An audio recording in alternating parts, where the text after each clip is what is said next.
y'all, welcome back to my channel. If you're new here, welcome to my channel.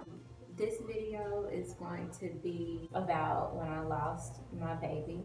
And I know this is a little sad to talk about, but I found that when I was going through what I was going through, it was a lot easier for me to talk about it rather than keep it in. And I know that everybody is different.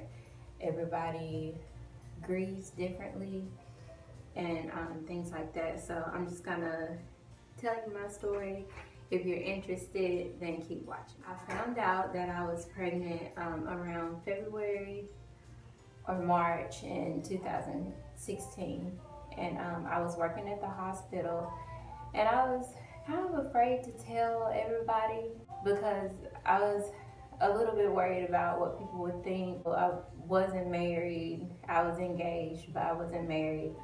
And I didn't really want to go through like everybody's opinions. I didn't want those opinions coming to me because I cared about people's opinions, but I just didn't want to hear them. For that particular reason, I never announced this pregnancy. And I dealt with morning sickness. For me, morning sickness it's really rough. So I was going through that, the vomiting, I was going through that every single day. And I actually took lots of progress pics, and I'll probably insert some of those pictures for you.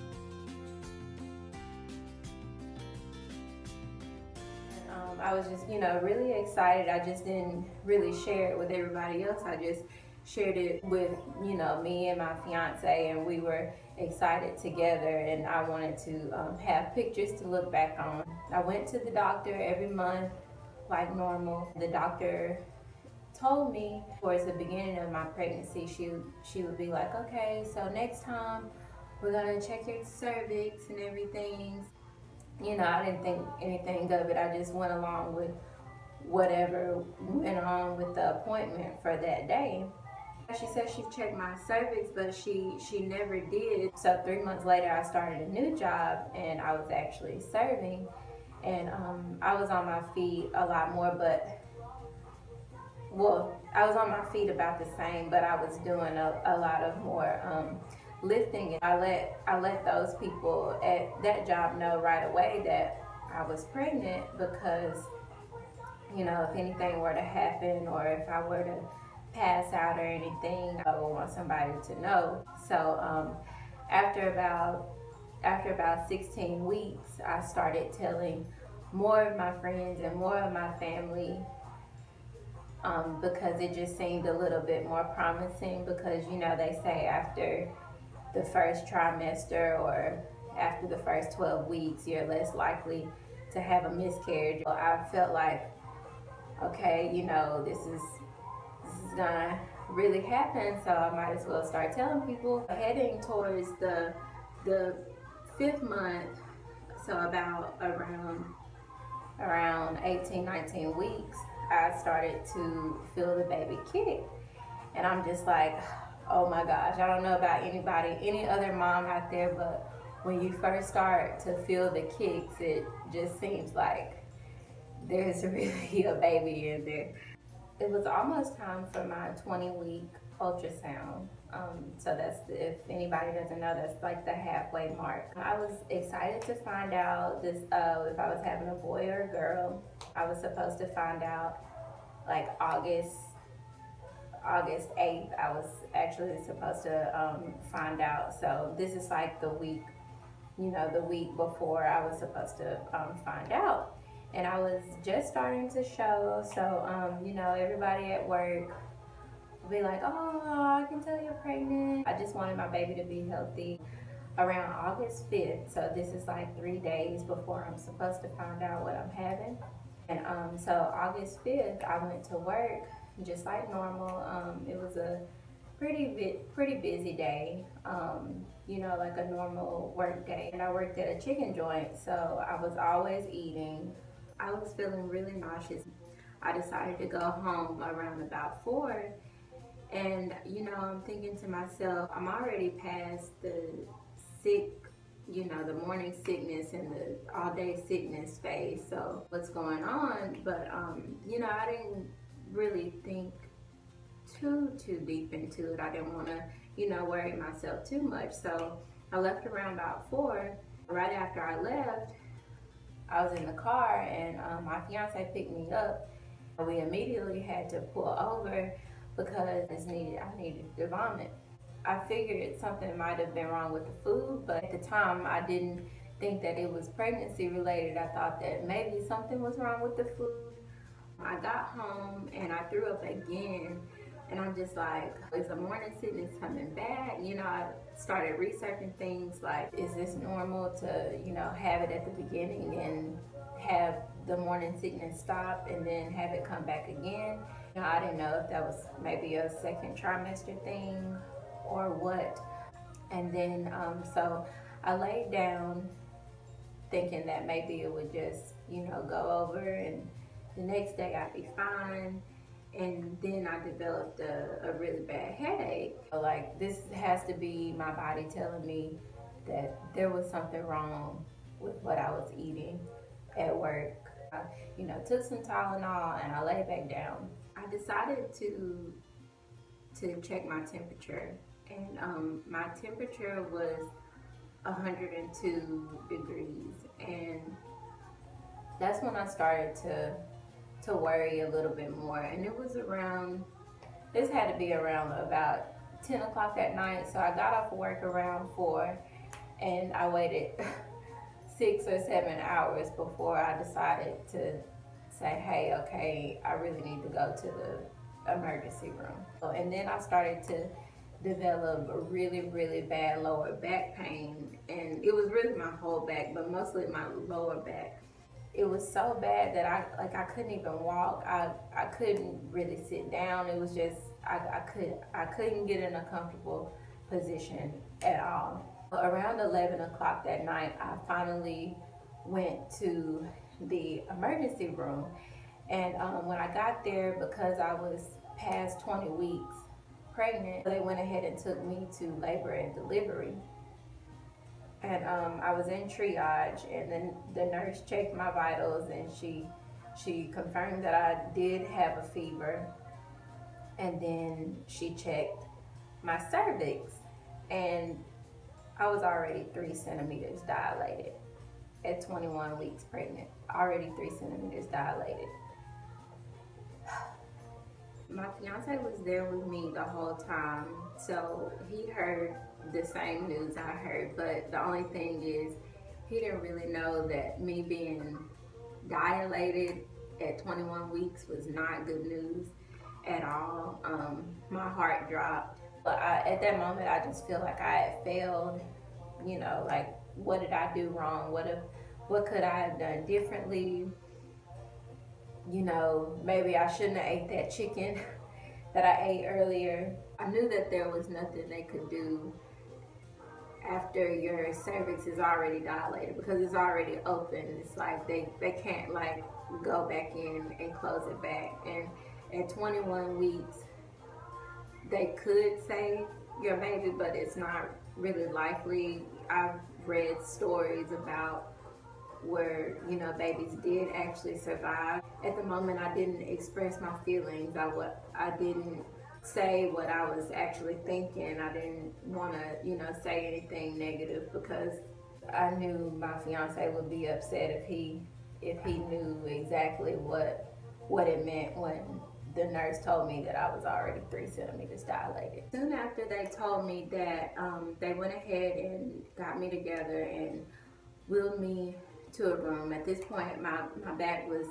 still hurting, and at that point I knew that I had been in labor the whole time, because all of the the side effects to labor is what I had been experiencing the whole time. You know, the headache, the vomiting, the back pain, and I'm just like, who would have thought that? I didn't know what labor felt like. I had never been in labor before, so I was experiencing labor. So they wheeled me to a room, and this is when they actually did the ultrasound, and they told me I was having a baby girl.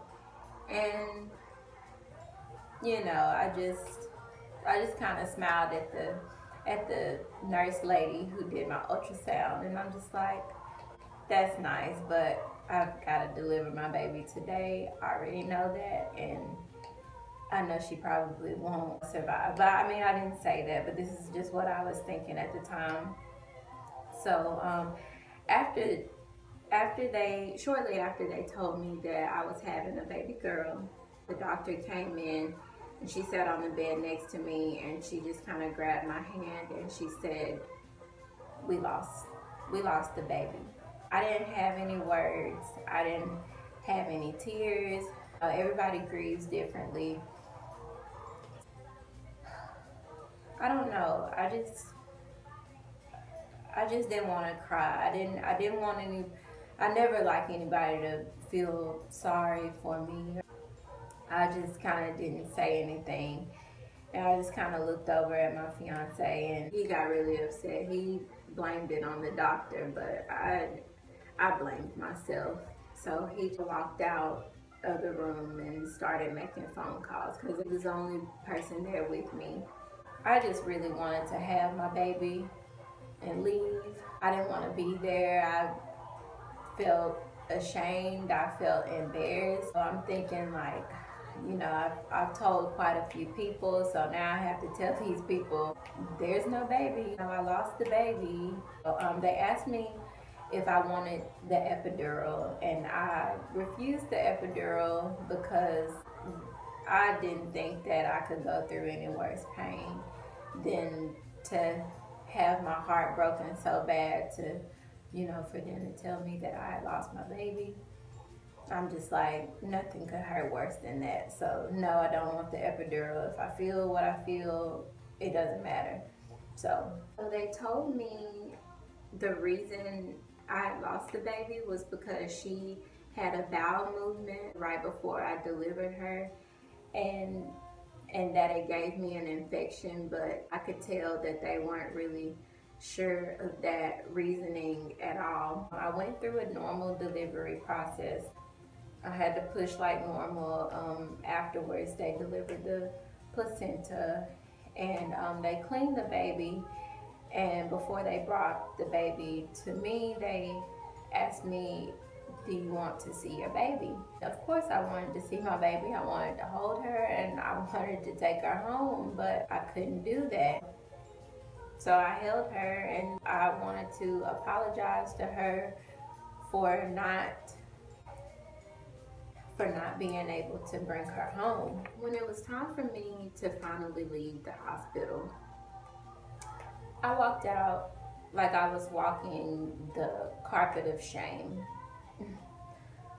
because I feel like I failed. I still didn't really know, you know, why I lost the baby. I didn't believe that it was because of what the doctors had told me. I thought that there was something wrong with me. I thought I had issues. And so I blamed myself for a long while. I thought it was my fault. I didn't blame the doctors. I didn't blame my doctor for not checking my cervix, although if she had kept a watch on my cervix, then she probably could have caught the problem. But you know, I'm a believer in everything happens for a reason. The universe throws things at us that we don't know what's gonna happen. We can never predict what's gonna happen from one day to the next. So, but one thing that really helped me was to talk about it. It made me cry to talk about it, and it still makes me cry a little bit to talk about it, but I've gotten through it. I haven't gotten over it. I'll never get over it. I don't know if anybody can ever get over something like that, and I would never tell anybody to get over it. And just because you have another child after that loss does not mean that child is replaced. No, that baby won't ever be replaced. You'll always remember it. My heart just felt empty. Eventually I had to make myself get up, get out of bed, and go back to my normal routine. I started researching this a lot more, people having stillbirths, because after 20 or 21 weeks, it's considered a stillbirth rather than a miscarriage. And I realized that it's a lot more women going through this every single day than I would have thought. I came across a video at one point when I was pregnant about this lady losing her baby, but I didn't want to look too much into it because I didn't want that bad energy on me. A lot of women go through it, and it helps to see how other people dealt with it and to hear other people's stories, because you're not alone. And when you know that you're not alone and that other people are going through the same things that you go through and they got through it, then it gives you hope. Like, it gave me hope to see women that went through the same thing I went through, and then later they ended up having a baby. Even though I've read things about women who doctors said they would never have children, and they ended up having children after losing a baby. So I'm just like, okay, so one day this will happen for me. And I had already started, preparing to be a mom. Not that my life was in shambles or anything, but I said, I'm gonna get my life together. After losing her, that just, it broke my heart, and it still breaks my heart to think about it, because I do have a little box of memories from the hospital. It made me feel better to have, her little memories. And she had all of her little fingers and toes. I don't know if you know what a baby looks like at 21 weeks, but it's a fully formed baby. It's just the skin pigmentation and the fat is not there. So whether you've had a stillbirth or a miscarriage, or whether you lost a baby at 8 weeks or 25 weeks, it's still a loss. And one thing I don't like when people say, like, oh, you didn't have to deliver your baby, or it wasn't a baby yet, and different things like that. Like, no, it's still, after you lose something that you've created, something that's grown inside of you, like, it's still sad regardless. So that was my story, guys. I hope that wasn't like too sad, but on the flip side, I will be making another video of my pregnancy after my loss, so stay tuned for that. That's a little bit more on the brighter side. And if you have gone through a loss and you haven't had another baby yet, like, just know that it can happen for you. It will happen for you. You just have to have faith. Don't be down in the dumps. You'll get through it. And so just stay tuned for my next video, and I'll see you next time. Bye.